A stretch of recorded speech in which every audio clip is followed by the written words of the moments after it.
You know, the funny thing is that when we first started this show, and it's nearly now 2 years when we started the show, we had a board that was maybe in total, maybe $90. We now have a board that you could have mixed Dark Side of the Moon, and it's one of the weirdest things where we're just trying to like get everything else. But you can hear me and you can hear Alex, and that's the most important thing. My name is Mike Sasson. It is the Mike Sasson Show. We are broadcasting live on Facebook Live, or you might be seeing us on Facebook after the fact, or you're hearing us on www.riversedgepgh.com, or you're listening to us on TuneIn Radio, the TuneIn Radio app. And remember, if you want to listen to us on one of your smart speakers, I think that's what they call them, make sure you just sit there and say, hey, I want to listen to the River's Edge on TuneIn Radio, and you can listen to us on your smart speakers because that's what the kids love to do. This week, we are going to be going over a very challenging week for Millvale, Pennsylvania. Also, I'm going to be going over the fact that my little nephew is 1 year old. Also, my sister-in-law, Heidi, the mother of said baby, is also celebrating a birthday today. So lots of birthdays. Aww. Also, today, we're recording on Sunday, is the 85th anniversary of the Pittsburgh Steelers. Yeah, he was Art Rooney Sr. Gave, because it was weird, up until 1933, you could not, because of Pennsylvania blue laws, have sporting events on a Sunday. Right. Which is why both the Philadelphia Eagles and the Pittsburgh Steelers both were founded in 1933, because they changed the laws at that point when they got rid of prohibition and all that kind of good stuff. And always the story is that it's unbelievable because all he had to do was pony up $2,500 to start the team. And I checked today, in modern money, that's like $50,000. Now, yeah, granted, that's a decent amount. Yeah, but in the Depression, and remember, it's a sport. I mean, the Pittsburgh Steelers in 1933 would be like, you know, the Pittsburgh Riverhounds. I mean, it's not something to where like you're getting into a huge entity. Right. So there was a lot of risk there, but I mean, again, you pony up $50,000 in the Great Depression, which would have what exactly they were looking at. You know, good things for him. And also, it was Jack Lambert's birthday today, so lots of birthdays. It's nice that those fell on a Sunday. Yeah, all of those fell on a Sunday. And also, just so you know, next week we will not be doing a live show, but in celebration of our second anniversary, which is coming up, we're going to be replaying one of our first shows. Maybe the first show. Do we still have it? Yeah, I remember what I was wearing. Oh, what were you wearing? I was wearing a green skirt and a white tank top with a little necklace, and my hair was curled all nice. Well, let me ask you a question. Did you think about that a lot, like that first day? Was it a big deal, like what you were wearing? Yeah, a little bit. Yeah, now I've definitely stopped caring about that, even though we have way more people watching us now and everything like that. And we actually have like people come into the studio to meet us and stuff, and it's just Sunday nights too. It's hard. Yeah. It's real hard. Real hard. Want to like look decent. Absolutely. Someone we're going to want to look decent for is comedian John Knight. John, who I've worked with on several occasions, is one of the most accomplished comedians that works in Western Pennsylvania. He actually works all over the country, but he's out of Western Pennsylvania. And he's got nearly like 30 years of experience being a stand-up comic. I'm not sure about that, but it sounds good. Anyways, we can ask him. Yeah, we'll ask him. But again, this week, actually starting on Wednesday, he's going to be holding a comedy class. And so we're going to be asking about that. And also, we're going to be talking about our Fresh Eyes segment this week. We're going to be talking one of the most famous comedy bits of all time, George Carlin's The 7 Words You Can't Say on Television. Right. Which actually, I looked into it. It's one of the most incredible stories of how a piece of art really did affect things outside of the realm of comedy. Because eventually it spawned a Supreme Court case. Really? So, yeah, we'll go into that. And I'll also talk to John because, as I understand it, John actually met George Carlin at one point. So we'll talk about that. That's crazy. That is crazy. Also, I'm going to fix Hollywood. Right. Because I'm sick and tired of it sucking. Yeah. Because that's what I do. On my new segment, I'll fix this. I take something that is really annoying to me, and then I fix it. That's what I do. I'm a fixer. I'm a problem solver. So I'm going to do that with Hollywood because I'm sick and tired of watching, and just every week, some new superhero, the Wasp, $76 million opening. The Wasp? The Hornet and the Wasp or whatever. The Paul Rudd movie. You're the hugest Paul Rudd fan in the world, and you weren't aware that he was in a movie that just... I don't watch superhero movies. Even if it's with the guy who honestly is your dream dude. Yeah, because I like him as like more of a character that I feel like would reflect himself a little bit more, not a superhero, you know? But even you being super fan Paul Rudd, you're not going to take... I'm not putting myself through that. Really? That's Yeah. how much you despise superhero movies? They don't interest me at all. Like, I think the last one I saw was Batman, the one that was filmed in Pittsburgh. I think that was the last superhero movie I saw. And you were probably like... That was probably it. Yeah, you were probably like every other Pittsburgher in that movie. You were just watching like, hey, that's my street. That's the only reason I did. Yeah, everyone who watched it in Pittsburgh was just sitting there like going... It was weird watching that movie being from Pittsburgh, because when you watch The Dark Knight Rises, you saw that, like, okay, the final chase scene, they're pretty much going through the same 4 streets. Yeah. They're just making it look from different angles because it's supposed to be whatever. But that's the weird thing about like movies. I mean, you can't block off that many streets, so what are you gonna do? Well, the other thing that was weird about that shoot was the movie was supposed to have taken place in the wintertime, and it took place in July. Right. And so they were like, it's weird how they couldn't have just shown up in January, but apparently they're like, no, we're going to show up in July and pretend it's January. Yeah, I remember because I was either going to Point Park, or I was at Point Park at the time, and they filmed a lot of it like around there, but it was in the summer, so I wasn't there. Yeah. So they must have done that on purpose. There you go. Well, I mean... They knew I wasn't there. Well, they think that, the entire crew would have been really, really distracted by you. Because they'd have been like, oh my God, look at that woman. Because I'll be honest, this is not just because you're the co-hostess with the mostest, Alex Clemens, producer extraordinaire. Who was the, Anne Hathaway was the female lead in that movie, right? Oh, I don't remember. Yeah, I think it was Anne Hathaway. And to be honest with you, a big fan of Alex over Anne Hathaway. That's just my thing. Thank you so much. There I you think go. a lot of people are. What? Fans of you Fans over of me over Anne Hathaway. I would believe so. I think Anne Hathaway likes you more than she likes herself. I went out with my sister last night for the first time in a long time, just us. Typically, we always have a man with us. Ah. That was not fun. Why wasn't it fun? I just forget how much I don't. I think that I'm a friendly person when guys approach me, and then I realize that my sister's even more friendly with people. It's like, let's invite him. Like, we met this guy yesterday. Like, first time we're meeting this guy. His married friend introduced him to us. It's like, hey, meet my friend Max. And my sister, after talking to him for a little while, I had like left and done other things, and she was still talking to him. She was like, we should invite him to a bonfire sometime. Like, said this in front of him. I'm like, oh, okay, sure. Was the guy decent looking? Well, no, I already said his name. He's never going to find me. I know. He doesn't know me. He totally will. But let me ask you. We'll see. Was he a decent looking dude? Yeah. Okay. So do you... I don't... But your sister is like in a deep relationship with a man.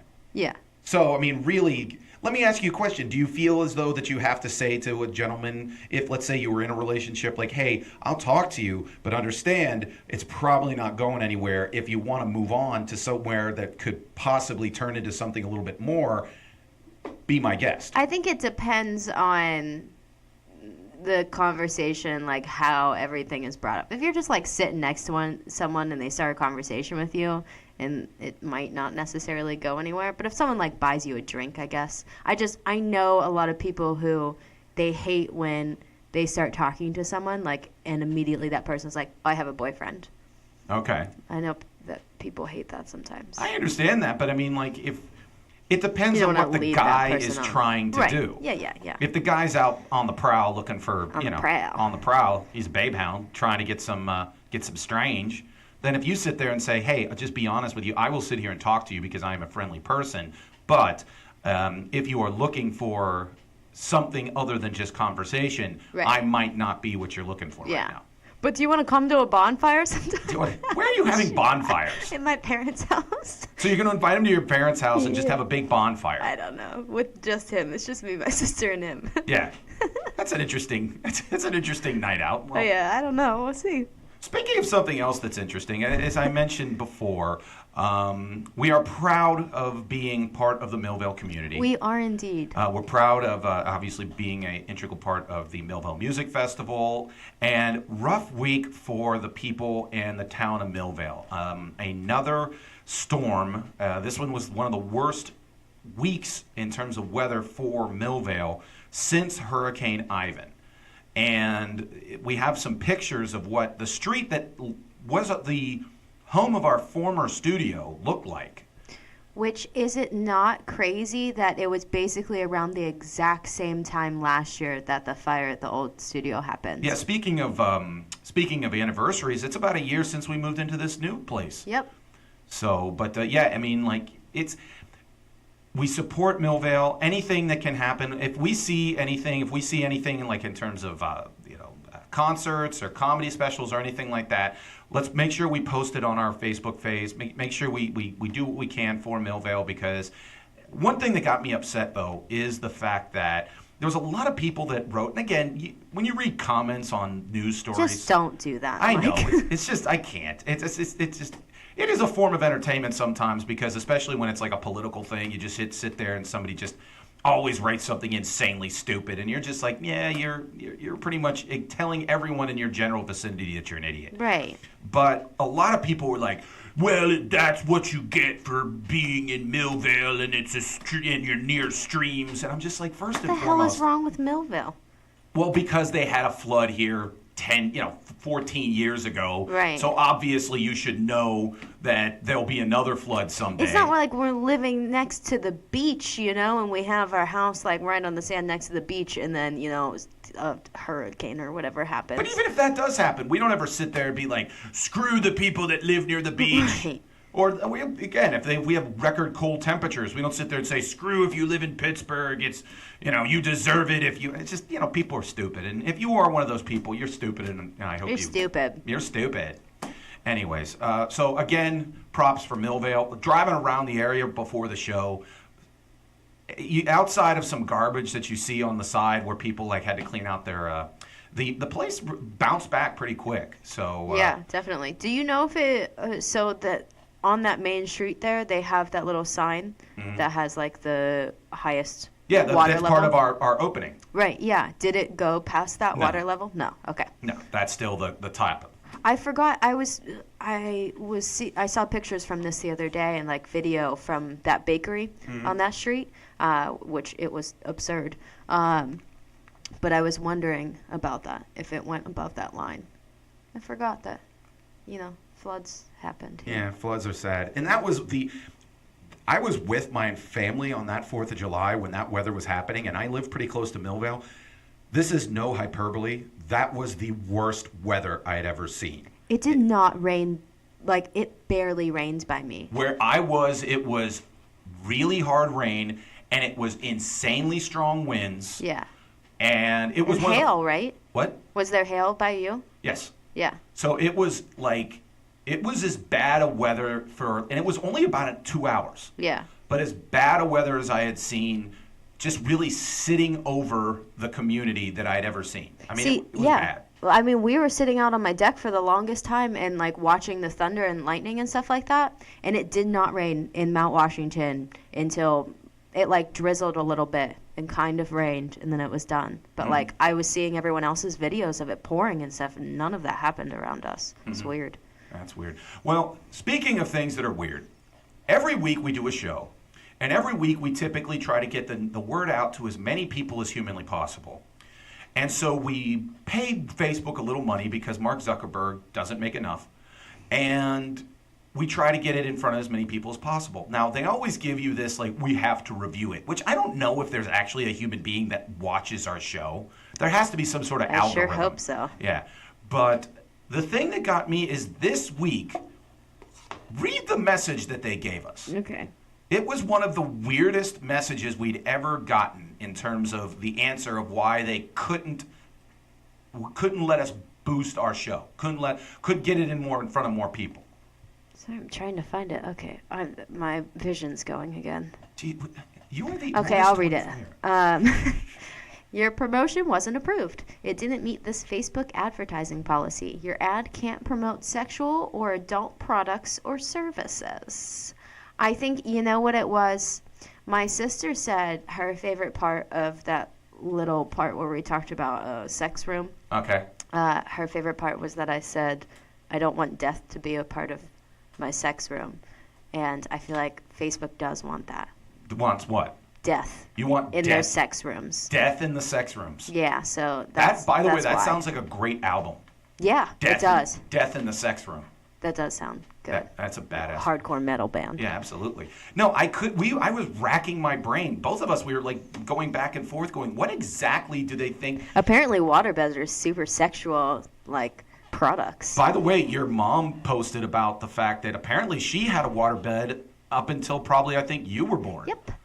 And like she said that, like, I made the comment that waterbeds were very difficult because, you know, when you start to move a little bit and then the thing starts to go, and your mother reacted. He goes, yeah, imagine being pregnant trying to get out of the waterbed. Yeah, exactly. Yeah, but I think waterbeds were because, again, you start getting the motion and it starts helping you out a little bit like that. And so they're very sexual in that manner.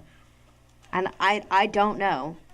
But apparently your parents do, and I think that's what. Yeah, that's the greatest thing about them. Yes, that's what happens.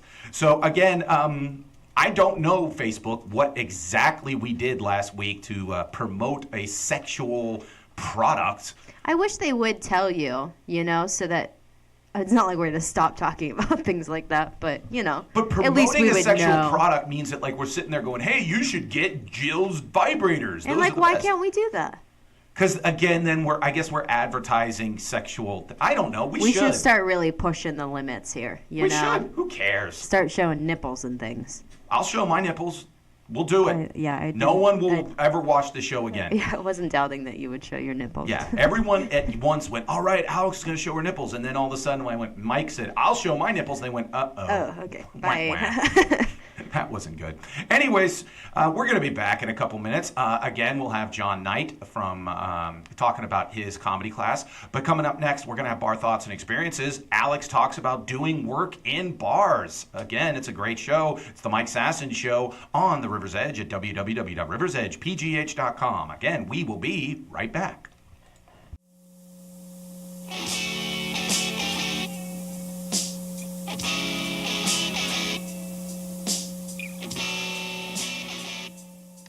It is the Mike Sasson Show. Thank you very much for everyone. Again, after this segment, we will have comedian John Knight, who will discuss his comedy class and his years of stand-up comedy. He's out in the green room right now. Again, you are listening to The River's Edge at www.riversedgepgh.com, or you are listening to us on the TuneIn Radio app, or on any of the podcast formats, Google Play, SoundCloud, or iTunes. Now, again, there is producer extraordinaire Alex. She loves to get her drink on, and when she does that, she writes down her innermost thoughts. We call it Bar Thoughts and Experiences with Alex. Alex, play your theme song. Maybe y'all can relate. My style's dope any way that you slice it. Here's a fresh cut, hope that you like it. About to open up a can of some cancer. When it come to pizza, All right, Mike, this has always been a question of mine because it's something that I want to do all of the time, is basically take my laptop to a bar when it's like, when normal people are just having fun and drinking, and I want to finish doing work and drink at the same time. I want to have fun too, but I always feel weird taking my laptop to a bar or like doing work or actually doing anything besides like staring into space if I'm by myself. Do you ever do that? Go to a bar and try to work? Yeah. Or try and do anything besides staring at the wall?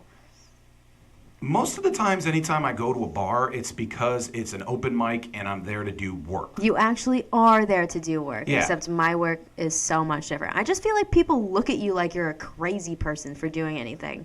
Like, I go to the bar all the time, and I'll, like, take my journal with me. Mm-hmm. Because, like, if I'm going alone, like, I'm not just going to sit there and stare at things or, like, stare at my... When I go alone and I don't have anything to do, I end up just drinking a lot. Mm-hmm. Because that's what you have to do. Absolutely. So you don't feel awkward sitting there. You're just going to continue drinking and drinking and drinking, and then I'm dead. Yes. Yes. Which you shouldn't want. Right, so I take my journal with me, and people are like, what's that weird girl in the corner doing? Well, now you're becoming like an Ernest Hemingway. That's what you do, is you, like, kind of... You're drinking and then you're writing your big novel. Yeah, except really I'm just writing, like, really stupid shit. Yes, which is what's the Like, basis of this segment. Yeah, so-and-so pissed me off the other day. So-and-so being Mike. But, Yes, mainly. Yeah, mainly. It used to be every Tuesday, now it's every Sunday. Yeah. then I have a little journal entry. It's like, oh, this is what Mike did today. Yeah, what a scumbag. Yeah. Anyway, so I agree with you. Bars are an interesting place because, like, you're supposed to be able to go to, like, a coffee shop and work. Right. But a bar, it's not. Now, I will say at Ham Bones, there's always a lady, especially on Monday, who takes up an entire booth and, like, puts in headphones and, like, has a laptop and, like, every week is just doing her work. Should I become friends with her so that we can be, like, work drinking buddies? Is she drinking? Typically, no. Oh, well, that's boring. Yeah. I don't want to be friends with her then. I just want it to be like, I would love to open up a place that was like mainly for that. And like you said, like it's just a coffee shop, but you can go there and drink, you know? But you can also still have a good time and like dance and shit, you know? Yeah. There's just a separate room for that. Coffee shops are always I'm not a huge fan of coffee shops. They're always very pretentious to me. They're always very much just like a place to where it's kind of a downer. And then you do have people that pretend like this is their office, and they're very kind of like they're on computers all day, and they get mad when people get talking. And you're like, you're in public, dude. Yeah, I think you just have to go to the right ones. Yes. I think that's the main part of it. But because I love going to coffee shops because I get really jittery with coffee shop coffee, you know? Yeah. And I'm like, I'm ready to work. Well, let me ask you this question. How many coffee dates have you been on? I try not to ever go on those because I think it's stupid. Also, I talk a lot on dates because I feel like typically the other person doesn't, or I just don't let them. I don't know. Yeah. But and then if I go on a coffee date, it's 6,000 times worse, and also it's just stupid. Well, like I had Melissa, who we've had on the show, has a bit about the fact that a coffee date is the worst thing. First off, you're right. You're jittery. You have to go to the bathroom. Right. And there's no, like, it's really a dude trying to, like, go, hey, I'm more intellectual and I agree with you. Yeah, that and they're you're trying to take it a little slower. Like, they're not trying to be like, hey, let's go get a drink. Like, let's get sexual, you know? Yeah. When in reality, why not? Yeah, exactly. That's what we're supposed to do. And also, like, I don't like dates where it's like super awkward afterwards. You know what I mean? Like, if you're going on a coffee date, it's like middle of the day when you're done with this date and you're like, okay, bye. Yeah. We just did a study This is break. nice. Yeah, that's all we did. Let's be friends. That's Yeah. why people always say that that's like the immediate way into a friend zone. Exactly. I stopped talking to someone on Tinder the other day because they asked me if I wanted to get coffee. And you're just like, nope. No. Unless there's some, like, whiskey in that coffee. You bring me a coffee. Yeah, bring me a coffee. It's in my bed. Yeah. There. You know what? I think we end right there. I actually deleted Tinder the other day because I had to download an H&M app so I could save 15%. And why couldn't you have Tinder with the H&M? I don't have enough room on my phone. I can only download like one thing at a time. So it's gone. Yeah. But now I get super cool savings. Yeah. Yeah, well, I so think much better than guys. Yeah. Savings, guys, I think they're both the same thing. So Thank you very much. Again, if you see Alex and she's at the bar and she's doing some work, buy her some drinks because I'm looking forward to what the end of your project will be when you're getting shit-faced. Right. That's the best time to do work. Yeah. That's when I edit this show. There you go. And also it becomes where you really do think outside the box. Yes. Because you're drunk off your ass. Yeah. And there you go. Again, thank you very much. Now it's my segment called I'll Fix This. Here's my theme song.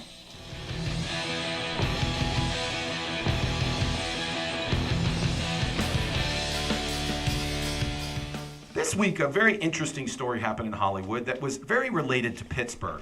Scarlett Johansson got a role of Dante Tex Gill, which was a transgender woman who lived her life as a man in Pittsburgh, and she ran all of the quote-unquote like massage parlors.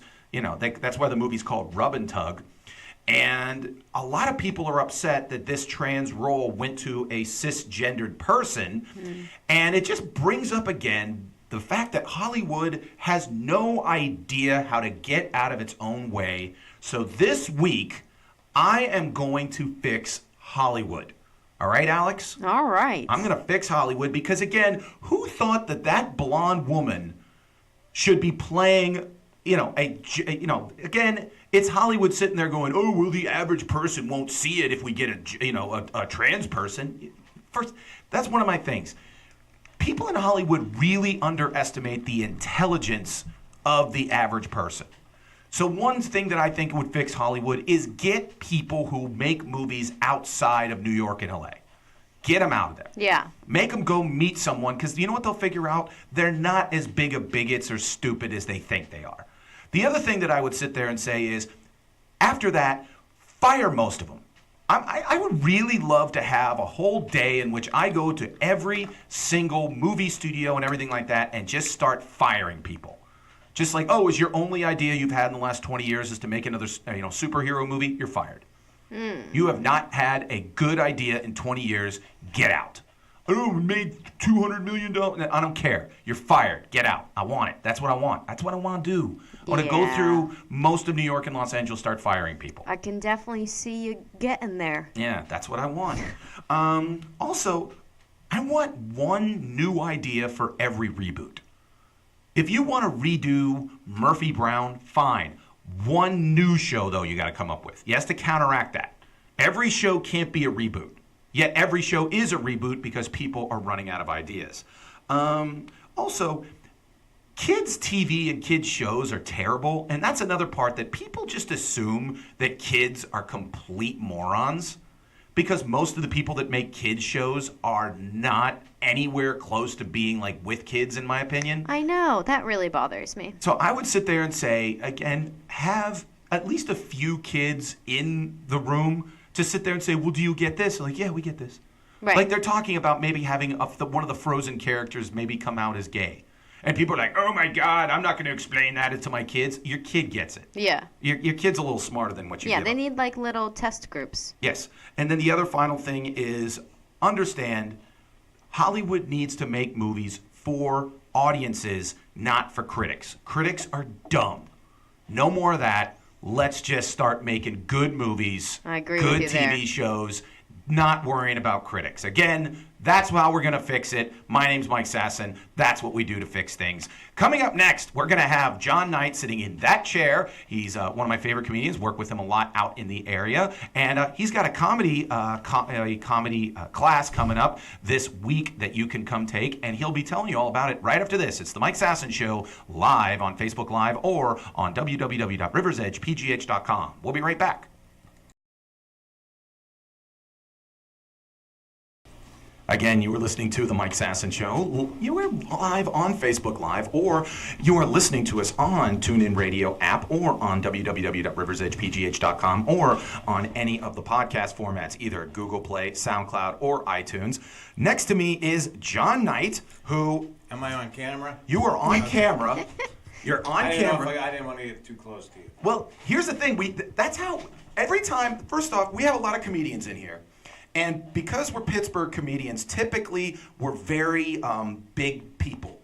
Like I get Shannon Norman, I get Aaron Kleiber, we get all these people, and we have to really get close. So just understand, John, we have to be close. Should I get closer? Just to start holding hands, I think. Certainly, absolutely. We're here together. we're putting things together. So, but this week, starting July 11th at the Parkway Theater in McKees Rocks, John is going to be doing a comedy class. So, now I said 30. How long have you been doing stand-up comedy? 36. It'll be 36 years in November. 36. So you're going to get comedy expertise from a man 36 years old. And the first class is free. The first class? The first class, check it out and Yeah. see if you want to continue. Here- See if I know anything. No, okay, yeah, well, I'll attest. He knows something. Okay, you don't stay in the comedy Just business something? for you know something about comedy. Yeah. What exactly what it is. I don't was know. in Chicago last week. There was my friend Bill Gorgo, because I was coming in town. We had a barbecue the first day I came in, and there was 12 guys. I think there was 500 years of comedy. And you were 36. You were probably one of the youngest. I was one of the younger guys. Yeah, some of the guys started. Larry Reeb and Nick Cosentino started in 1977, before I was born. Yeah. But it's nice. It's nice when you hang out with a bunch of comedians because you have a lot in common. Yeah, absolutely. You can talk. I mean, I try to. I mean, when you talk to other people, you can have a conversation, but it kind of gets. There's a certain part that you're just not connecting. I went to my wife had a Christmas party a few years ago for her company, and I was trying to be. Everyone knew I was a comedian. Yeah. So you're trying. That's always the death, though. That's always death when people do know that you're a but comedian. They're interested. Yeah. So I try to be nice. I ask other people, hey, what do you do? Yeah. And one girl's husband, I said, so what do you do? He said, I make road gravel. That's the end of that conversation. Yeah, there's nothing else that you can do. Yeah, we're done. I Yeah. mean, it's not like how you. What type of road gravel? How do you do that? You take a rock and you pound it, and there's gravel. But you know what? Like one time, people make fun of the office or whatever, and people sell envelopes. One time in one of my jobs, I actually met the guy who sells envelopes.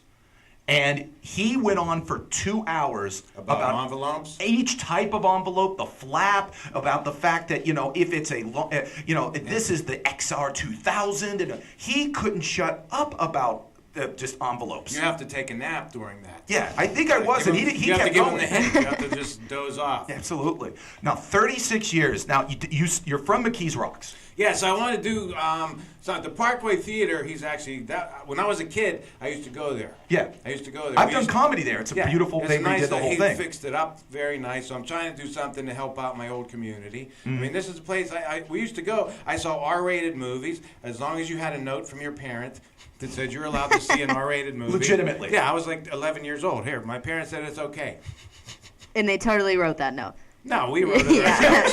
It was in crayon. But he didn't care. He's making money. But he has the note. Yeah, we have the note. He has the note. And if your parents come in and it's signed, John Knight's mother. Was also, this is the time when you could also get cigarettes if your parents had written you a note as well. Yeah, well, we could get cigarettes anyways. Yeah. But I went, because I went to one store, the Blue Eagle, I would get my parents their Lucky Strikes. And one day the carnival was in town, so one of the carny guys said, hey, could you go over and get me a pack of Coles? And how old were you? I was 9. Things have changed slightly. And I said, hey, I need a pack of Coles. And Joe, the guy that worked there, goes, that's not what your parents smoke. I said, I'm buying it for the street fair guy. And was he good with it? He said, I'm gonna walk over there and make sure you hand it to him. You know what, Joe? Even though I'm 9 years old, I'm not gonna smoke Coles. I don't like menthol. I've been bumming the parents' Lucky Strikes all these years.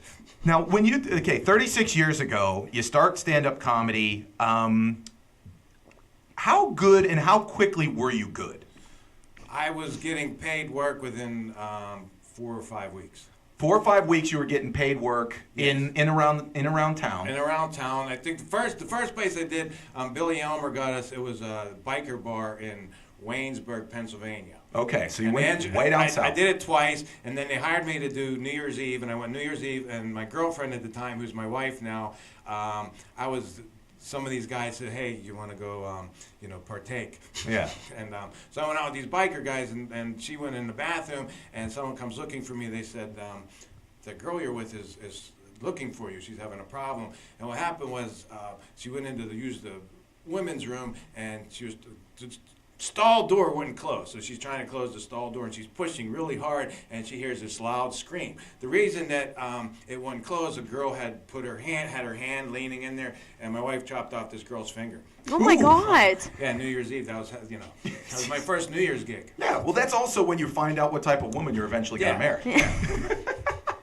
Now, okay, so you were getting gigs. Now, you eventually did go out to Los Angeles, correct? Yeah, first I was in New York. I did New York. How many years did you were in New York? I would go back and forth. I spent maybe a year and a half, 2 years there, and then I did Star Search, and the people from Star Search said move out to Los Angeles. How far did you get into Star Search? I lost the first night. Okay. Do you remember who you lost to? Yeah, this guy, it was a black guy, Michael Collier. Okay. And he came out and he did all this. He did really old jokes, but he disguised it as he was talking about racism. Okay. And then he did Mexican jokes. Okay. Mexican phone companies, Taco Bell. Mm-hmm. Now, in terms of like you're were part of, like, obviously you mentioned Billy Omer, who we've had on the show.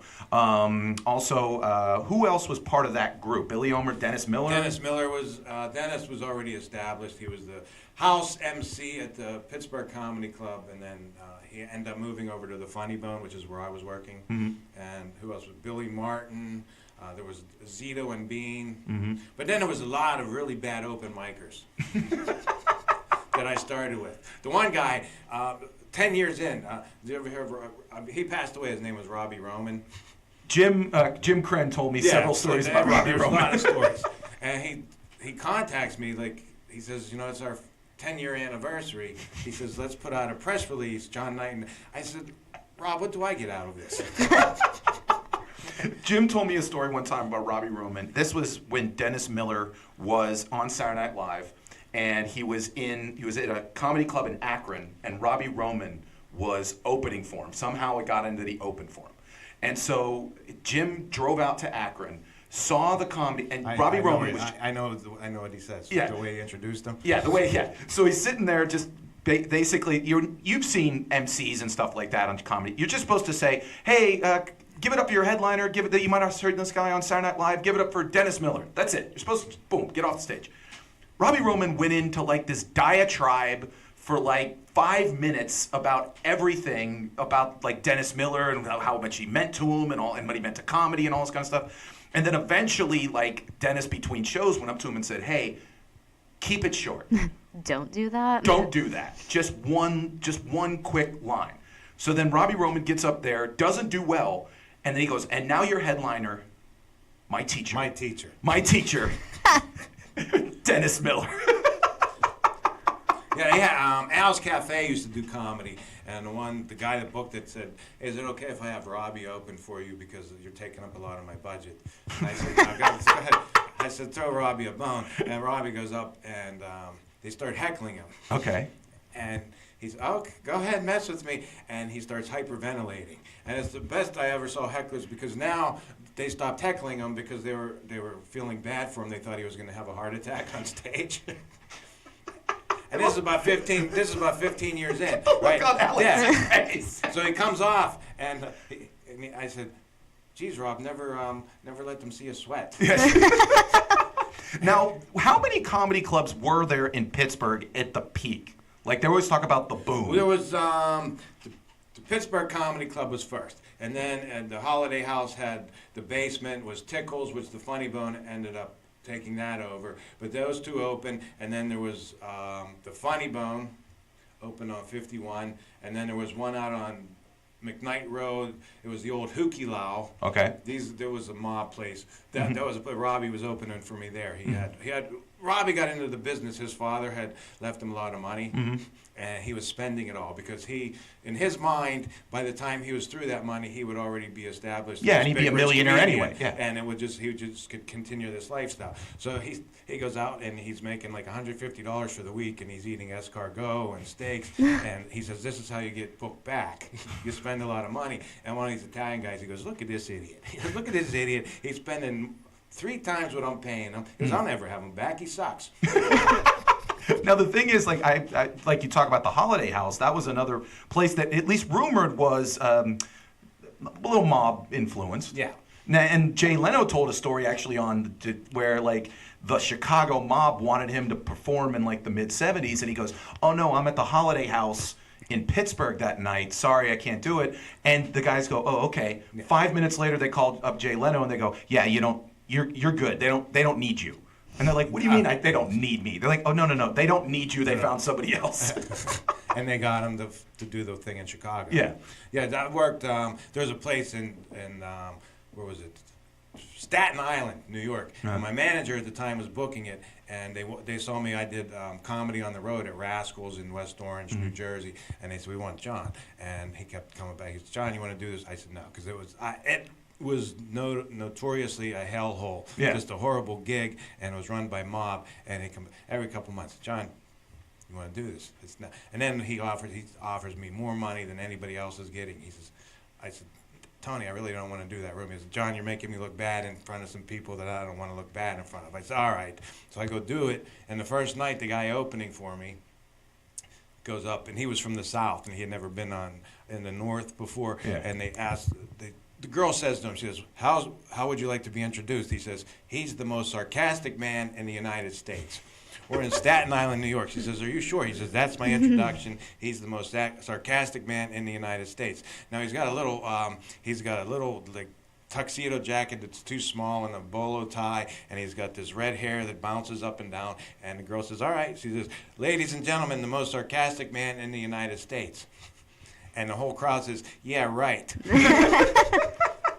So he's supposed to do 25 minutes, and he does 15, and he runs out the back door. And right when I'm going on stage, one of these big goons looks at me and says, hey, John, do 45 minutes. So I said, the way he said it to me, if I was going to get a standing ovation and I was mid-sentence at 45 minutes, that was it. Good night, I got to go. Right? Yeah. And so I get off, and the owner, Paulie, says, hey, John, sit down. So I'm across the table from him. He says, John, sit down. He says, how much time did you do? I said, I did 45 minutes. He says, I'm going to ask you again. He says, how much time did you do? I said, I did 45 minutes. He says, well, I'm looking at my watch. My show's over 10 minutes early. I'm going to ask you one more time. How much time? And I'm thinking, this is my last night on earth. Yeah. And then the guy that told me do 45 leans in. He goes, Paulie. He goes, John did his time. He goes, that piece of shit that went up first, he ran out the back door after 15 minutes. He says, all right. He goes, just do your time. The sarcastic guy needs to come back. Remember, again, you hear this guy, July 11th, first class is free. Free. Parkway Theater, 6:30 to 8:30. Get in touch with me and check out whataggravatesme.net. And that's how you get in touch with me, John Knight at whataggravatesme.net. It's .net because they wanted $2,000 for .com, and so I went to .net, and last week I just got .com for like $14. There you go. That's how it happens. Yeah. That's how you make it in, and you get into the top of the comedy game. You just wait them out. And then eventually .com just comes at you. So again, thank you very much. But John Knight at whataggravatesme.net. Contact me or just show up. I don't care how many are there because. Just show up. Yeah, show up. Just show up. Now, let me ask, okay. You know comedians always have an issue with the whole concept of a comedy class. So, point blank. Because they all know everything. Okay, so let me ask you, what do you feel, what are your major focuses of someone coming into this class? Well, the first part is how to turn a premise, a story, and make it funny. Mm-hmm. You know, a lot of these guys, I watch these guys, they tell stories, but if no one's laughing, it's just a story. Yes. And it's long and it's pointless. Mm-hmm. I think, I always see new guys, they come out and they tell a story because this story kills in their family. Yeah. And they sit there and they go, I'm going to tell the story about me dropping pizzas in front of my Aunt Mabel, whatever. And again, you're right, it's crickets and they wonder why it happened. The other thing that I always find that people do is they're trying to emulate the person that got them into it. Like they're trying to be Louis C.K. They're trying to be Jerry Seinfeld. And a lot of them don't know, a lot of them just are filthy without knowing you get more work if you can write clean. So would you sit there and say, like, you're going to go through, again, with 36 years of experience and say, okay, this is how you put together a set, this is how you figure out what's going to work in certain audiences, and ultimately, if your goal... learn how to, do things that aren't regional. Yeah. Oh, and you're absolutely right, because... you can do regional stuff, but when you go somewhere else... I was in California, and Frankie Nicotero was opening for me when he first moved out there. Yeah. And Frank's a funny guy, and we were doing a bowling alley. Yeah. And it wasn't the best crowd, and Frankie goes, and he's not doing well, so he pulls out his 10-minute Giant Eagle chunk. And he's wondering why it's not going well, and he comes off stage as if, Frank, there's no Giant Eagle out here. I said, you might want to drop that bit. Well, or now one thing that I've done is like you find out when I've gone to other places that there's no Giant Eagle, but there is Kroger. Yeah. There is Albertsons. And really, you learn that every one of these places is pretty much the fucking same. And that's in the second class. That's the one you don't That's get the to win. second class. Yeah, there you go. But again, thank you very Second much. one costs money. Yes, the second one, to learn that, it costs money. To get the first Now, we'll one. go over a lot of things that we're going to discuss all through. And on Wednesday, show up. If you have questions, come with questions. Come with questions. I bet I can answer them. Absolutely. 36 years of experience. And again, I've worked with this guy a And bunch of times. Look how good I look. Look, when I thought he said 36 years, I'm like, what'd you start when you were 2? Look at this guy. Full head of hair, tan. Now, you do cruise ships, correct? Yeah. Now, I haven't done any for a while. Okay. That's another reason to learn. That's another thing. You know, all these guys think they're going to go and they're just going to become Louis C.K. or Chris Rock. Mm-hmm. You know, I've done 36 years in the business and I've made a living at it. There's Yes. other ways to do. There's other things you can do. yeah, everyone thinks that you show up to the Comedy Store and then someone gives you a TV series and that's it. There's a lot of different ways that actually you can, make a living doing this. Yeah, I had a TV show and that was going to be my big thing and it didn't get picked up. There you go. Yeah.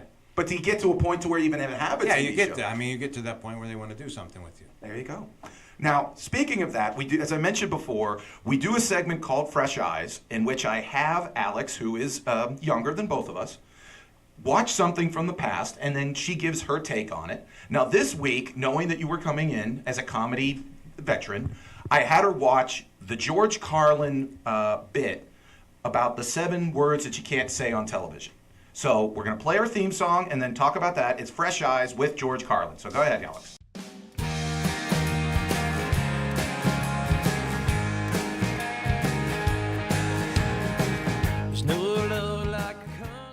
Now, again, Fresh Eyes here. Now, as I mentioned before, John, now, again, you've been working a lot of years. You actually have met George Carlin. Yeah, a few times. First time we were doing the club I did in Las Vegas, it was the 15-year anniversary, or 10-year anniversary, or 10 years, I think it was. Maybe 15. That doesn't make it. Yeah, one of the two. And George, Richard Jenny, very funny guy, old friend of mine. Oh, my God, You yes. know, he was hosting, so George and Richard were friends, so George showed up, and there were 17 comedians on the bill. Elmer was last. Can you imagine Elmer sitting through, because he's just going nuts. Well, the best question I asked Billy was when he was on the show. I go, well, when you were out in Los Angeles, I go, when you saw some of these comics that eventually did become big time, television huge stars, did any of them sit there and didn't impress you? And he goes, none of them impressed me. No one impresses Billy. He'll sit there. He sits there and he watches every guy, and every premise is something that he thinks he's going to do, and his stomach's churning, and he's throwing chairs. And I could do a whole show about him. Yeah, there you go. Yeah, there's a whole class about him. Yeah. But Carlin's there, and we got me and another guy got our picture taken with me and Butch Bradley. I have it hanging in my office, and when he was leaving, he said, I got to go, and I was the only one. Everyone wanted to say it. I was the only one that went up. I said, George, I saw you when I was like 13 years old live in Pittsburgh. I said, you're the reason I got into the business. And his response was? He says, oh, thank you. Thanks. He goes, that's nice. And he turned around, and then he come right back, and he says, geez, I hope you like it. The thing about George Carlin is he did something. You heard the story about Gary Shandling, where Gary Shandling was a student at University of Arizona, and he drove up to Phoenix, where George Carlin was doing a comedy set, and he handed him a packet. And he goes, George, I'm a student at University of Arizona, but I'd love to do comedy. I want to know if I can do this. Could you look at this and tell me if there's anything here? Now, 99 out of 100 people would sit there and be like, get at it. What are you talking about? Whatever. He sat there and went, if you're serious, come back to this room tomorrow at this time, and I'll take a look at everything. And Gary Shandling was assuming that he was just going to kind of just peruse through it and go, good job, or, keep going. He shows up. He's in the green room at this comedy club. George Carlin has all of every piece of paper that he had written with like red marks, like he was like a teacher and stuff like that. And he sat there and he goes, looks at the guy and goes, if your goal in life is to be a comedian or a comedy writer, there's one thing on each page that I think you have that could turn into a good joke. So if you care what I think you could be a comedian. And that he said at that moment, he says, George Carlin said that I could be a comedian. He quit University of Arizona. He got the heck out of there. He eventually became like a writer for Sanford and Son. But it's one of the reasons why, if you ever watch the documentary that Judd Apatow did with him, he said that because of what George Carlin did, he was always very giving of his time, because he said that was so big for me. And then ultimately, he wanted to do that for other people. Now, well, I did a show. I walked into Zany's in Chicago one night. It was a Thursday. And you know how Thursday crowds can be. Yeah. And there's the guy, Martin, the Mexican guy that ran the club, the manager. He meets me at the door. He says, George Carlin is in the house. I said, really? He says, yes. He says, not too many other people. That would be more nerve-wracking. Yeah, there was 12 people, and 2 of them are George Carlin and this girl he was with at the time. And so I just did my show.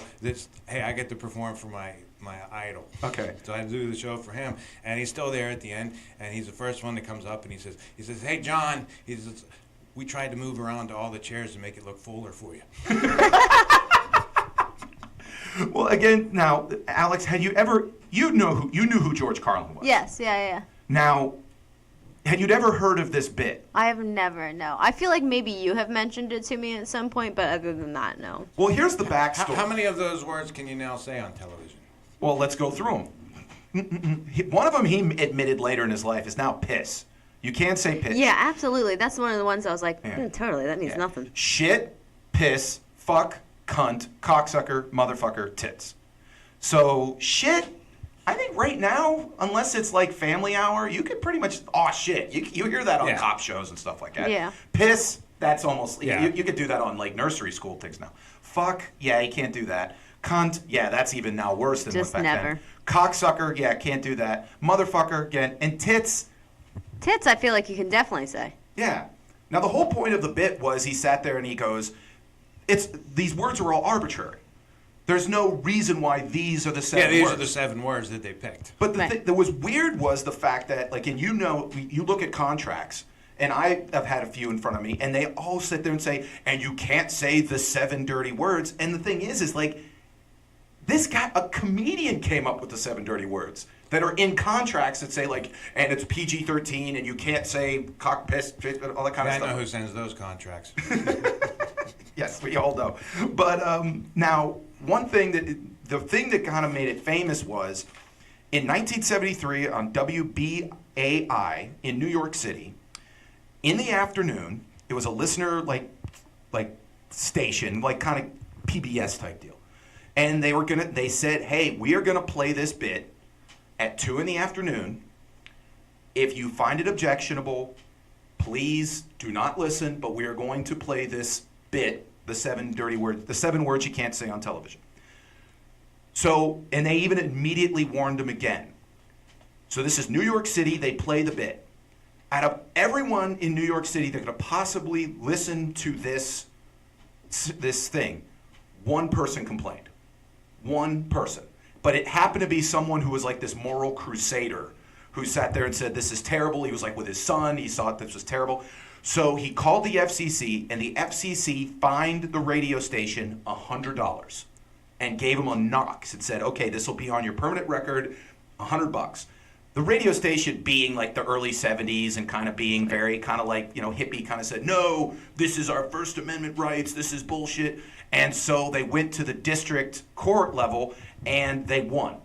And that's why the guy took it to the Supreme Court, and 5-4, they said, no, this actually is very bad, it's obscene, you can't use these words, blah, blah, blah, blah. And still to this day, you will see these 7 dirty words are in law books, that these are the words that you cannot say on television. And George Carlin, like I saw an interview with him later in his life, talked about the fact that he said, I dropped out in the 9th grade. And yet I'm in law books. People have to study and this was just me being silly, kind of sitting there, because he mentioned, I'm a wordsmith. So I sit there and say, well, I can't say, I could say come here, but I can't say come on you. Right. I could say, you're a boob, but I can't say, I'm going to touch your boobs. And so he always thought language, and that's why he came up with these 7 words that he felt didn't have any, which is why later in life he said piss now is like a cop can sit there and say, I'm pissed at you, as opposed to I'm pissing on you. Right. Now, Did you think that the bit was funny? Yeah, I mean, I like him a lot. And I was watching a lot of bits after that, like his one on Christianity. And I watched that, and I think that he's like the prime example. We talk on the show a lot about how you can say kind of offensive things that might offend people, but you can only say it if it's actually funny. And I feel like he's the prime example of that he sometimes says, jokes that could be offensive to people, like Christianity, obviously. But he makes it extremely funny, and he has points to back it up, and, makes sense of it. Now, He's not just saying it to offend people. I love his Christianity stuff. Yeah. The big guy in the sky. The invisible man in the sky. Invisible man in the sky. Yeah. Now, he said that on Saturday Night Live. He was the host of the first Saturday Night Live, and he talked about God as if we met God, we'd be pissed at him. Because we'd be like, we got to get this guy. What the hell is he doing? He's killed. Now, in terms of John, there's different levels. One of the things that as a comedian you talk about, he started out and he was like the hippy-dippy weatherman. Then he started to get into, and he was like actually part of a comedy team. Then the hippy-dippy weatherman, and then he kind of became a metamorphosis to where he grew the hair longer, started doing these type of bits. Well, there's a guy, Uncle Dirty, who I worked with at the Funny Bone, and Dirty, he ended up making some money in the stock market and dropped out for a while, and then he came back. But supposedly he was doing that type of an act, and he had a big comedy album, and Carlin was doing the hippy-dippy weatherman, and he said to Dirty, he says, I'm going to take what you're doing, and I'm going to become a millionaire. And he did. And he did, yeah. He absolutely did. Tony Darrow told me they were walking through New York one night, and him and Uncle Dirty run into George Carlin, and they're going to do a set at the Improv or one of the clubs in New York. And George says, hey, what are you guys up to? And Dirty says, we're going to do what you used to do. And Carlin says, what, jerk off in the alley? Now there were different, like we mentioned, there was hippy-dippy weatherman, then he became before that, he was actually in a comedy team with Jack Burns. Yeah, and he was actually in radio and stuff like that. Yeah. And then also, then he, in the 70s and through the 80s, he was very much like baseball and football and my stuff, your shit kind of stuff. Then later on, you probably saw it, the last couple of his specials were very, very kind of nihilistic and very dark about, the American dream is dead, all this other kind of stuff. I guess a natural progression of someone who just pays attention too much. Yeah. I mean, who was president at that point?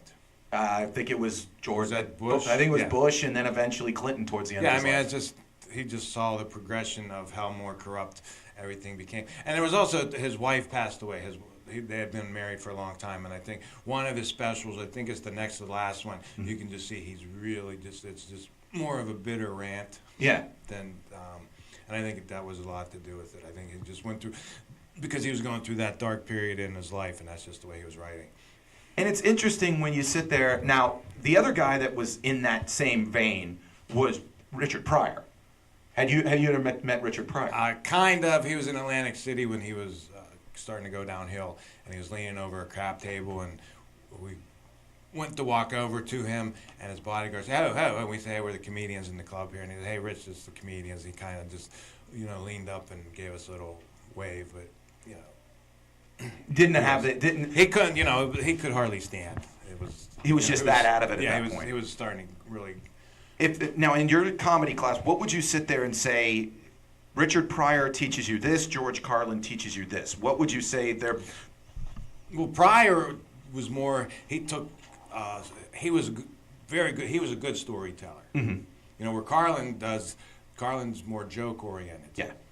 So it depends on what kind of comedy are you looking to do. If you want to tell stories, look at Richard Pryor. Richard Pryor took life experiences and made them very funny. Yes. And George Carlin, he like you say, he's a wordsmith. His whole thing was talking about words and how they related. The football, baseball thing. Yeah. And they're absolutely brilliant. Yeah. I mean, to me, that's the great sign of a great writer is that you sit there, and he was very much somebody that could craft, like you said, almost like someone said to me that Richard Pryor, Richard Pryor, like you said, was a great storyteller, he would bring these characters out, all this kind of stuff. George Carlin was someone that was a performer who wrote his own stuff, but then eventually became a writer that performed what he wrote. Right. Which, again, the yin and the yang type. And you have to figure where, I don't know how much Carlin wrote those out. I know he went around. I mean, that's the thing a lot of guys do. You write a line and you just stop. Joke's never done. No. I have things that I wrote 15 years ago, and I'll all of a sudden come up with 2 new lines to go along with it. A lot of my stuff starts off as one line, and all of a sudden it's a 5-minute chunk. Mm-hmm. Now, in terms of performing to different types of people, like you sit there and like you said, if you can work clean, you work more. If you can work certain rooms, but one thing that you George should be able to do both. Yeah, that's to be the sign of a great one. But George Carlin, even later in his life, he never really became someone that younger people couldn't relate to. Even when he was in his 60s and Yeah, stuff. the young people could come out and watch him. Yeah, and just say, yeah, this guy's speaking truth, and I can still relate to him, as opposed to, like, you see some comics, and we're going to talk about Jerry Seinfeld coming up, that he's actually getting some crap because he said some things in his new season of Comedians in Cars Getting Coffee that he was kind of bashing new comics, saying, you know, you're doing this wrong, you're doing this wrong, you're doing it wrong. And there's a lot of people coming out saying, oh, this guy's over the hill, this guy's not understanding what's happening, you know, with newer comics and newer anything. Well, if someone's doing, if they're doing well with what they're doing, you know, all the more to you. Yeah, there you go. I mean, you're doing well with it. I don't have to like it, but I'm not going to say it's wrong. If people are laughing, then it's you're doing the right thing. There you go. Now, George Carlin, obviously top 5, obviously on the Mount Rushmore. Would you say he's the best pure comedian of all time? Him and Pryor. But then, I mean, you go back. I mean, I like Groucho Marx. I mean, he really wasn't a stand-up. He's, you know, that's where a lot of people. You know, I'm not a big Lenny Bruce fan. Mm-hmm. I think his stuff didn't hold up. Lenny Bruce was somebody, when I listened to him, you could tell, it's almost like when you listen to like Bill Haley in the Comets, I could tell that this guy was revolutionary at the time. At the time. But it doesn't sound like Beatles or Elvis or something to where it's like, okay, this is still, you can see the talent. It was a moment, they caught a moment. And again, he was the first guy who really kind of was he showed Carlin, hey, you can be different, you can say what you want to say, as opposed to the Catskill-like comedian of, you know, one-liner type deal. Yeah, like the Henny Youngmans. Yeah, the Henny, yeah. And all of the Milton Berle. Mm-hmm. Yeah, I mean, that's what Lenny Bruce was. But if you listen to Lenny Bruce's stuff now... Kind of tired. I was up all night. There was Yeah. a Hawaiian couple in the room next to me. All I heard all night was Lou Wow, Lou Wow. Milton Berle. Yeah. That's who did it, that I heard it. Yeah. I don't know who was the original author. Well, Milton Berle, again, was somebody that was notorious for stealing stuff. Right. So who knows who wrote it first. But, I mean, back then it was everyone's doing the same kind of shit. Yeah. And you're not going to do the same type of shit that if you go to his Not class... if we go to my class. This Wednesday, you will learn not to do the same type of shit. That was fresh That's eyes. another thing. Don't do Don't do other people's material. Absolutely. Don't act like other people. Only Dennis Leary got away with that. And then the guy died. That's how he did it. Yeah, Hicks. Did you ever work with Hicks? Yeah, I knew Hicks, yeah. How did you work with him a lot? I'd see him in New York. We didn't work together. Our paths crossed. And he's actually stole one of my jokes. Okay, all right. Which joke did he steal? And people probably don't even remember, there was a guy named Liberace who played the piano. Okay. And when he died from AIDS, but they tried to cover it up. They didn't want people to think Liberace might be gay. Yeah. You know, if you've ever seen him, you know, you would think, well, this guy's a you know, he's so masculine. Yeah. We can't buy this. But they said he had gone on a watermelon diet. They said that was the story, that his people came out and said Liberace is dying because he went on this watermelon diet to lose weight, and it's what he's dying. Yeah, that's why he's so thin right now. So yeah. I said, well, you don't die from eating watermelon, and then I would pause. I said, oh yeah, you eat it out of a guy's ass, maybe. Okay. Right? So anyway, I'm doing Atlantic City, and Hicks comes in the next week, and a piano player was a big fan. There was a piano player played us on and off, and he's a big fan. And he says, I told Hicks your joke, and he thought it was hysterical. He laughed his ass off. I said, well, that's good. I'm glad Hicks appreciates one of my jokes. And then I hear 6 months later, someone says, hey, I just found out Hicks is doing that bit. I said, no, Bill Hicks wouldn't take one of my bits. So I go into Lexington, and they say, oh, man, we really like you, and we like, Hicks, you and Hicks are one of our favorites. I said, yeah, you know what? I said, I heard he's doing one of my things. I said, I really respect Hicks. I hope I'm wrong. And the guy says, which one? I say, well, I do a bit about Liberace, and he says, the watermelon in the guy's ass. And right there, That Hicks is doing it. He's doing it, yeah. Why do you think? I mean, it was such a good bit that he just figured. Yeah, and I think because the person that he didn't see it from me, it was told to him secondhand. So he figures that maybe it's not exactly the same, or I don't know. I guess he really liked it. It was a good bit, man. I used to bring down the house at the time when it was. That's another thing we'll learn in class. How to bring down the house? No, not to fall in love with a joke. Well, yeah. When they run it, it's like a relationship. If it's run its course, you got to just let it go. Yeah, and then I always have the problem of when do you let it go when you think it's funny as hell? The audience lets you know. Yes. The audience will let you know. And it's now I notice things, like if you write something that's topical or something that's maybe you see something stupid that they're advertising on television and you write a bit about it, within a week that commercial is no longer playing, the people stop laughing because they have such a short attention span anymore. You can't say, remember that commercial was on like 3 weeks ago? I don't remember because I've had so much information fed into my brain since then. Yeah, absolutely. There you go. All right. Well, thank you very much, John. Thanks for having me. Thank you. And then again, this Wednesday, right? July 11th, July 6:30, 11th. the Parkway Theater, Broadway Avenue, McKees Rocks, nicest place in McKees Rocks. Right? The nicest place in McKees Rocks. They have a brewery. They have their own brewery in there.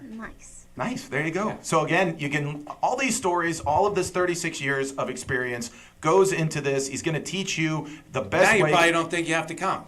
Yeah, you just learned everything I told you. Well, here's the thing. Yeah, all you're going to do is just going to play this segment. Yeah, I'm just going to play. Here, watch this what I did on Sasson the other day. Yeah, and then you just walk away. There you go. Thank you very much. God Thanks bless. For having all right. me. We'll be right back with news and notes. John Knight. She loves me, but she calls his name. Nobody wants to play this game. You are listening to the Mike Sasson Show on the River's Edge at www.riversedgepgh.com, or you're watching us live on Facebook Live, or on Facebook after the fact, or on the TuneIn Radio app. You're listening to us across the planet Earth, or you're listening to us on Google Play, SoundCloud, or iTunes. Again, thank you very much to John Knight. I thought that was really cool. I mean, you talk about a guy, 36 years of experience in stand-up comedy. Right.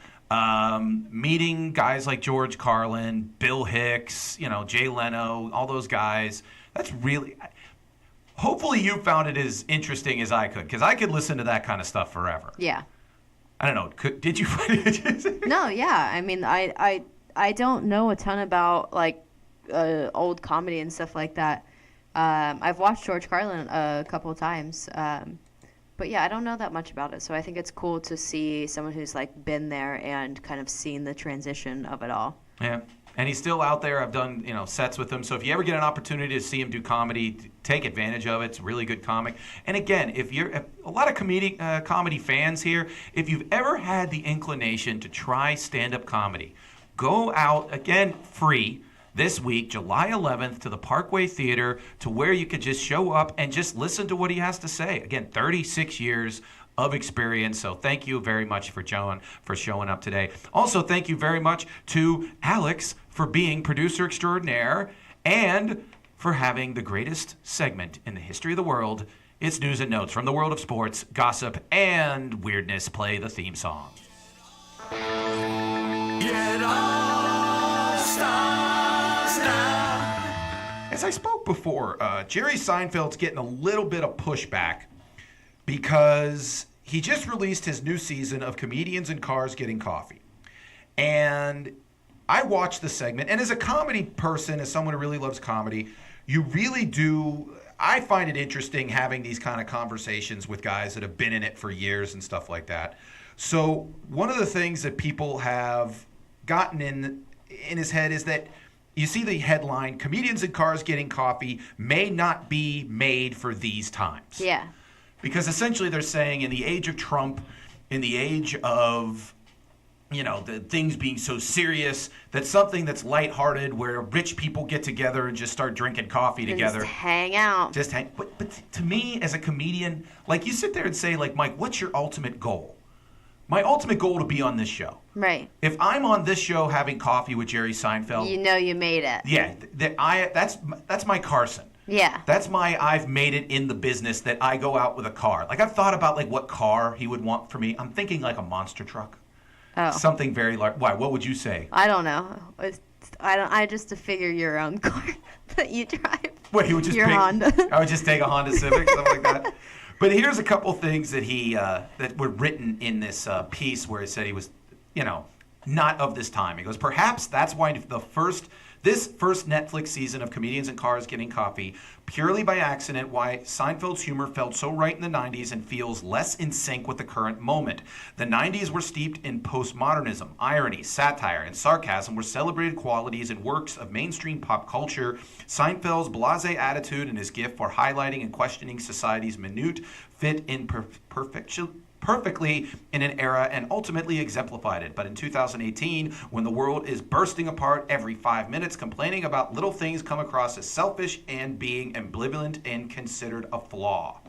See, I've watched the show a lot before, and to me, it's almost kind of like a Mr. Rogers type thing, because it's definitely, I feel, slower than most shows that we see these days, even talk shows and stuff like that. It definitely has like a slower pace and just more like they're literally just hanging out, having a conversation. And I feel like that's why people now don't really like it, because they're so used to everything being fast paced and like everything that they talk about is like extremely funny, and it's all, or like it's very deep and things like that. So I feel like it's a little slow for people. Well, that's why, for instance, talking to John is interesting, and I would love to sit down and talk to Jerry Seinfeld about his opinion about comedy. I wouldn't agree with every part of it. Right. Like, for instance, here's another one. It says, in more than one episode, he expressed contempt for younger comedians who base their stand-up on confessional autobiographical material. We're not interested in amusing anecdotes from your journal, he said during a conversation with Tracy Morgan while he tools around the Jersey suburbs in a fire red 1984 Ferrari. I don't care, make something up.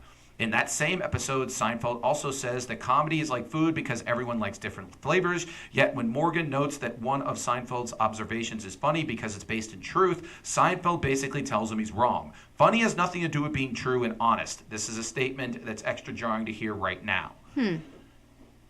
Jerry Seinfeld is someone that is about the pure pursuit of what he views as funny. Right. He doesn't care that your parents didn't hug you. He doesn't care. His thing is as long as it's funny. Right. And so, to me, I can understand why some people view him as like, hey, you're not with this part. But one thing that does frustrate me, and especially when I go to New York, and I'm assuming next week when I go to Los Angeles, I'll probably see the same thing. There's so many people that just feel that what they're supposed to do is just open up a vein and just sit there and say like, because my parents didn't love me and we live in a misogynist world and all this kind of stuff. And I'm like, okay, yes, that's true, whatever. Where's the funny? Right. Where's the joke? Where's the punchline? I'm just sitting here listening to you complain about your life. Right. None of that is funny. Yeah, I do think that it's definitely become a lot more mainstream now that people are just complaining. And I feel like that's what you see a lot. Not necessarily on TV at all. I feel like it's more if you go and see comedy, you see that a lot. But I don't think a ton of people, that are on TV are doing that. And that's why they're not on TV. Right, exactly. Because, at the end of the day, Mike, if I had my comedy class, first rule, be more funny. I do feel like that's probably the easiest way to go about it. Yeah. You're saying things that have happened to you and things like that. So I think, like he said, you have to make up something. Well, but like one of the things he sat there and said is that, like we talked about Richard Pryor, and Richard Pryor had a bit where he was smoking a crack pipe, and the crack pipe was talking to him. Yeah. And he goes, I didn't care if actually it did But it was funny that the crack pipe is talking. Yeah. That's why it was funny. It wasn't funny because, oh my God, he's talking about real life stuff. Right. And I think that's why, like, again, when John was sitting here going, you've seen enough new stand-ups when you go to Scarpazi's. Yeah. Their first thing they do is they talk and tell stories. Yes. They go, so me and my buddy went to this house and blah, blah, blah. And you're just like, okay. It's either I feel like it's two extremes. When people start out, it's either that or they do very short, like, one-liners. Yes. And then they have maybe, like, a minute. And they're like, don't know what to do now. That's the thing about being a one-liner comic. If you want to be a one-liner comic, you better be an incredible writer. Yeah, because you got to write a lot of shit. Every one of those, and they all better hit. Yeah. Because if you miss on a one-liner, nothing is going to be happening funny in your act for about a minute or two. Yeah. Until you get to that next one. Yep. So, who knows? But in your opinion, do you feel that Jerry Seinfeld is of the now? I feel like probably not. Does that matter to you? No, I mean, I honestly don't like Seinfeld, but like I really like the concept and everything about this show. I do feel like some episodes are a little bit awkward, it seems, especially when he is interviewing younger comedians. Like he interviewed Aziz Ansari, and that one it seemed a little bit awkward because it seemed like they did have some kind of disconnect with everything. Yeah. And I was like, I don't know how I feel about this. Yeah, you're right. Certain people he connects to. Yeah, and especially it's people if they're he's been of friends his, with. yeah, people that he knows, people that he likes, and everything like that. Yeah.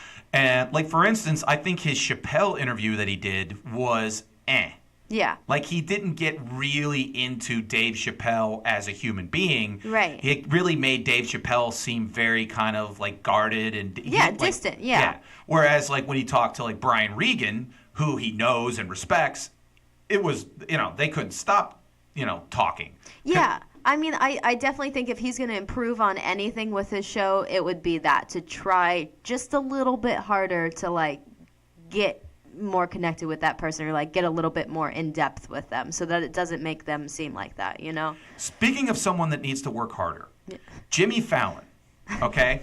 Always. I have spoken on several occasions during this show. Have you? That I think Jimmy Fallon sucks. Now, another case in point of why I think he sucks. Read the said headline. It says, Jimmy Fallon keeps recycling the same joke and now he's getting dragged for it. What happened was he has this bit to where he takes a screenshot and like it's supposed to be something funny, where apparently he's done this and there was like a montage of him doing this 15 times. Yeah. Where like he does, like when you're trying to like sign up for something and like the weird word comes up and you're supposed to plug in the weird word to make sure you're not a robot. Yeah. Well, like it'll sit there and say like anal warts or bug pussy, whatever, who knows. And he'll always sit, and he did the same punchline every time where he's like, well, let me the time to get to Ariana Grande tickets. Oh, no, don't come in here. And he did it 15 times, which just points again, he's not a very good stand-up comic. I think he's a very nice man. Don't people write things for him? Yes, he has writers. But again, if you're not a very good stand-up comic, someone can write amazing stuff for you, but if you're not very good at delivering you can't deliver it well, yeah. Yeah. But it's one of those things of like, you have the TV cameras. You get paid $12 million a year. You don't have to worry about anything except coming up with funny stuff. And you have some of the funniest people in the world whose only job it is to write for you and make you seem funny. And you do the same bit 15 straight times. Mm-hmm. That makes me so pissed. I guess I agree with you on this one. You agree with me on just this one? Just this one. Not all the other times that you bashed him. Okay. Took me 2 years, but eventually I got to him. All right. Now, how about this one? 2 celebrity couples have been announced this weekend, have gotten engaged. Oh. One was just typical. Justin Bieber is going to marry Hailey Baldwin. What? Yeah. How did I not see that? They were dating a bunch in 2016, but now they're back for only a month. So Justin Bieber, 24, Hailey Baldwin, 21. Oh, God. What is she doing? Yeah. Don't do it. Well, here's the thing. Chances this lasts until mid-2019. I'm going to believe in them. Really? Yeah. I want it to work out. They're going to be, Old people in the park. 70 years old. Like, we've been together for 40 years. Okay, that's not going to happen. Now, speaking of someone who is, this is how I feel you become old together. One of them's already old. David Foster is going to get married to Catherine McPhee. Here's the age difference. Okay. Catherine McPhee, 34 years old. That's how old she is. Yeah. David Foster, guess how old he is? 61. 68 years old. Ooh, that's so close. All right, so that means 44, 54, 64, Like 34, legitimately half his age. Yeah. Thoughts? See, I don't think that. I feel like I would have to be at least maybe 40 before I was gonna marry someone that was that much older than me. Just because once you Once you get 40, you're old anyway. Who yeah, cares? yeah, no. I mean, I feel like at a certain point you just can't relate to that person. You know, you're at two I understand extremely why different. I understand why David Foster is going out with Catherine McPhee. Right. He's not a bad-looking old dude. Again, but he legitimately, if I told you that was her dad. Right. Yeah. Yeah, that could be her dad. Yeah. Again, and he's worth $100 million.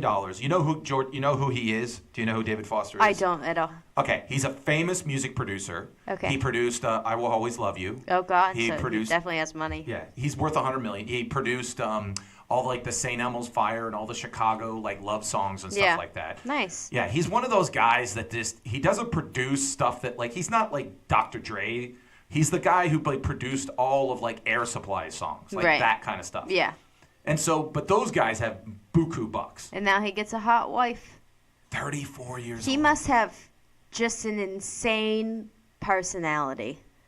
I think it's the fact that you got to admit, it helps a lot that he's able to just drive the most insane Bentley and live in a house that's on top of the hill, and she doesn't have to worry about money anymore. She's 30, because she never really reached any level of true fame. Like, she had a little bit of a nice run with American Idol and stuff like that. She knows that's over. That has to be such an amazing relief for her. See, I don't know. I feel like there's a possibility that there's some love there. I think she loves the fact that he's rich. I don't know. I do feel like you can connect with someone that much older than you and you can have some real type of love. I think as long as that person doesn't act like your father.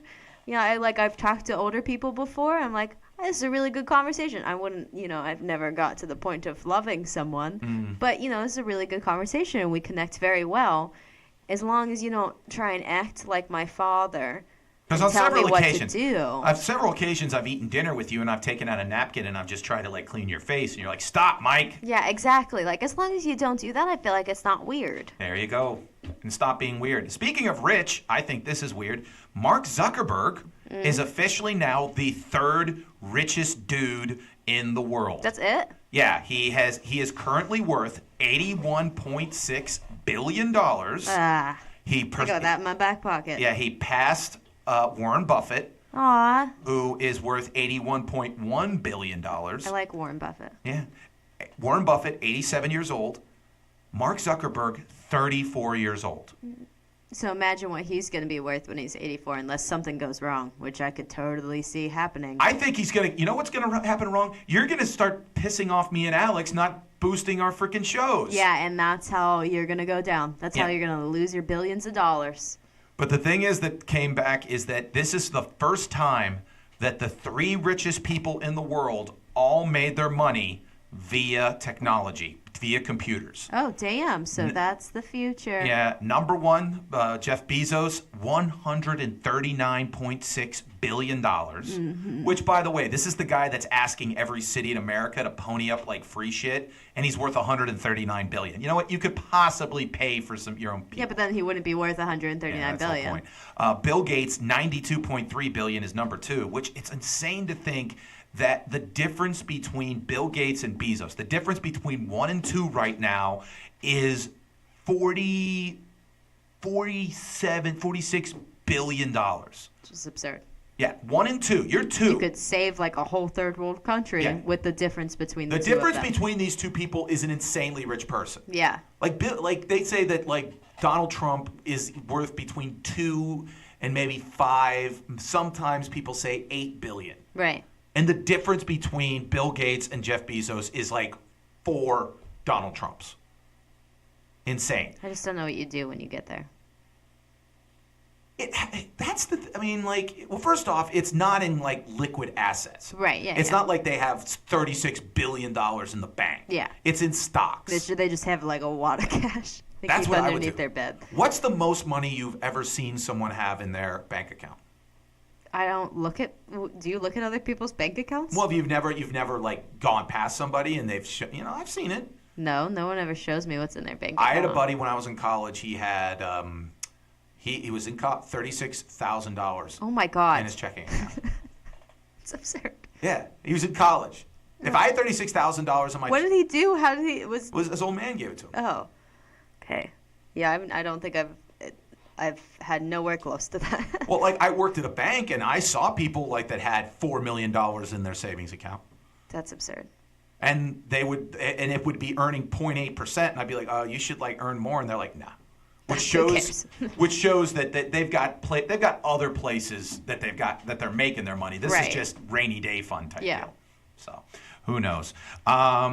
Something that's bad happening right now, especially for people that have Samsung phones, according to reports, Samsungs, without the knowledge of their people that own the phones, are randomly sending people in their contact lists all of their photos. Oh my god.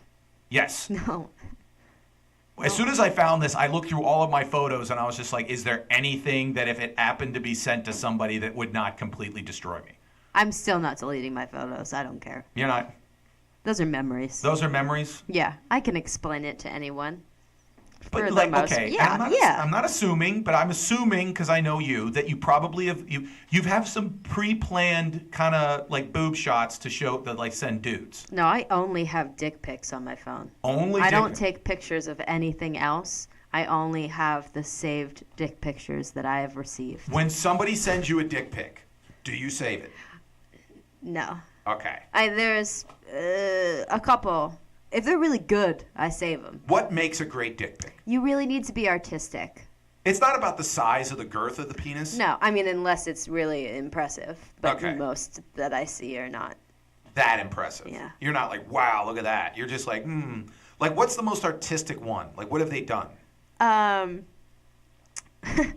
There's been a couple recently. I got one where someone was holding a bowl of fruit in front of their junk. Okay. And I... Are these just random men that you just kind of... No, I know them. Okay. But at first I had thought that it was like, I got it through Snapchat, and I thought that it was like some sticker or something, like an emoji that they had put there. And then they commented about something about the fruit, and I zoomed in and realized there was like a physical bowl of like perfectly placed fruit to cover up his junk. And it was amazing. I received another one that literally staged the whole picture and like drew like a face and a little bow tie on the penis, had a nice glass of whiskey and a fire behind it. That's pretty good. It was good, except it didn't really serve its purpose, I don't think. You weren't sitting there going, hey, I'd like a glass of whiskey. Yeah. That's where you Yeah, were. it was mainly that. But I could never send a dick pic. Well, maybe you should send some like that and it's not as intimidating. But I just could never just send it out into the world to where like, yeah, some random person has a picture of my dick. Well, the one that I said that they drew the stuff on literally looks like he like downloaded offline. Like you would have no idea that it was his at all because it wasn't any part of his body besides his penis. So he was very careful about that. That guy should like open a studio of just only making sure people see his dick pics.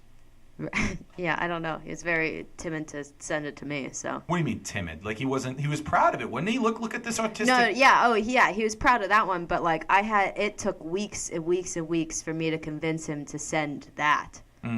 Like every night you just be like, you know what I could use right now? Yeah. A picture of your Yeah. penis. Nope. And they were just like, no, I'm bashful. And you're just like, well, you're not getting anywhere with being bashful. Yeah. That's how you do it. Right. Speaking of, like you mentioned, Tinder, a woman is getting a lot of crap, no pun intended, about her Tinder profile pic. Okay. So you're seeing Hannah right there. Yeah, she spells her name stupid. But Okay. Yeah, regardless. Hana, Hannah, whatever. Anyway, so it's supposed to be a funny picture where this person underneath it says, "How did you get in here?" Yeah. But the thing that's getting a lot of attention is she says that over 100 men have messaged her, and the only thing they want to critique about her is how she positions her toilet paper. Do you care about this? Do you care about how your toilet paper is? Like, I don't care as much as I would say that you're supposed to put it over. So you would say hers is wrong. I would say that I would not do it that way. You wouldn't prefer it. I would not prefer it. But if I'm in the bathroom and that's the way it is, I'm not going to get freaked out about I it. have noticed that a lot of men are very critical of this. And that's really the only people that I've ever heard comment on it. Mm-hmm. I don't know why that's a thing. If women are out there and you don't like this, can you please tell me? I don't give a shit. I've never, ever, ever paid attention to how the toilet paper is coming off of the roll or like how I'm putting it on there. But the point is that if you pull it and you're underneath, then again the fecal matter maybe is getting. It's just weird. What? And then also, What do you mean it's getting in there? You think it's getting it's the How? other side. It's wrong and different. How would the fecal matter get in there? Please, Fecal matter everywhere. Is there poop on your hands? Of course, there's poop on your hands when you pull the toilet paper. What? Why is there poop on your hands? Because I just took a dump. Why would there be poop on your hands? There's poop Well, I mean, on your butt. Yeah, but I mean, like when you take the toilet paper and then you wipe, and then maybe you need to do a second wipe, and then you kind of go from there. Okay. Not first wipe. No, you I don't- really shouldn't have poop on your hands ever. Sometimes- if you're cleaning correctly. How do you clean correctly? I don't know. Maybe you should get bigger sized toilet paper so that you're not getting poop on your hands. I am a grown-ass man, and I poop in a way that is a different level of poop. I'm very confused. You're also I don't really ever get poop on my hands. ever. Ever. I did have to clean up poop this week. Why is that? Do you want to hear a funny story? No. So one of my friends who has a key to our apartment and comes over all the time, he's been watching dogs. Well, this dog was at our house, and I came home and I took a nap. I was like doing shit in my room, and then I went to go get all my laundry together so I could go do laundry, and I found a piece of poop on my floor. So for a split second, I was like, it was on my pants. I was like, did I do this? Like, has this been here? Did I do this when I was drunk somehow? Just like shit on my floor? And then I realized, no, this is way too big to ever come out of a human person. Have you ever taken a dump on your floor drunk? No, but it could be something that happens and I wouldn't remember it, you know? I had a woman outside of an open mic in Oakland. So I did my set. I was first. I walk out, and she's like a college girl. She sits there and goes, where are you going? And I'm like, I gotta go. I'm leaving. She goes, well, when are you going up? And I go, I already went up. And she goes, well, the only reason why I come to the show is to see you. You're supposed to go up again. And I go, It's not how shows work. no. I mean, I'm already done. I have to go. And I go, you shouldn't have been outside then if you wanted to see me. And she just goes, I had to do some things outside. And I go, what were you on? I go, you were doing drugs outside. I understand this. I have no problem with you doing drugs. He goes, how do you do it? No, I was doing drugs. And I go, because you're high right now and you're doing drugs. And she goes, how do you know that I wasn't going to the bathroom outside? And I go, because there's bathrooms inside the bar and you could have gone there. She goes, no, I like taking dumps outside. I go to the bathroom all the time in garages and stuff like that. Like outside of PNC Park or PPG Paints Arena, I take dumps in the middle. The thrill of it, you know? It's just so people can be like, ooh. It's like having sex in public. It's just like that. Just like that. Just like that. It's the adrenaline that comes from like, oh, maybe someone's going to catch me, you know? I would say having sex is a different level than taking it. I think the cop would sit there and if you saw you having sex, if you were an attractive couple, they'd probably let it slide. You don't know? But taking a dump, someone's going to get mad at you. I guess. Anyways, so that is the show. right? We have a bunch of comments. Well, then let's comment away. Comment your ass off. Alrighty. Play the song. Okay. Or don't. I don't really care. I'm going to play it. Okay. Say hello to the world. Say hello to the villain that spins you round. All right, Mike. Um,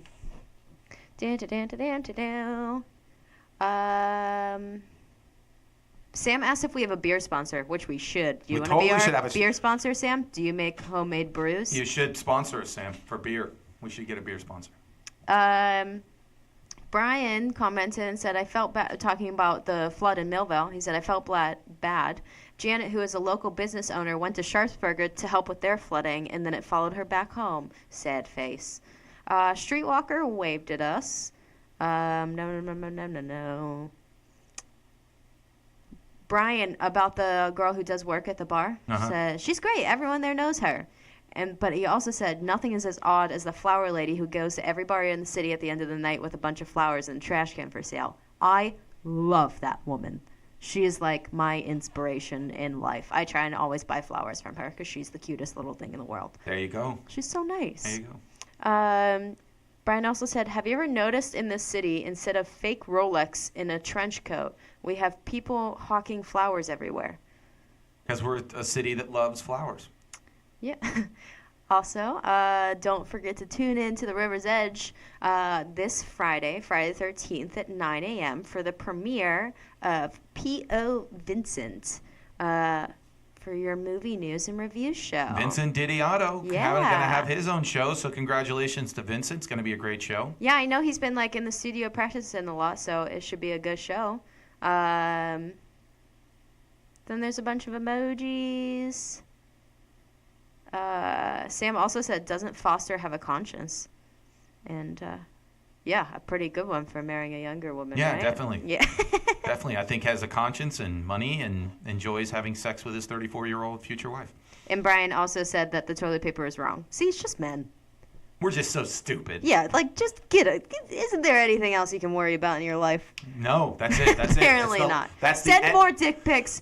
Complain less about toilet paper. That is the Alex Clemens we know and love. Again, thank you very much to John Knight. Go out July 11th to the Parkway Theater in McKees Rocks, where he is going to help you use his 36 years of experience to help you become a better stand-up comic. And you know what? Honestly, a better person.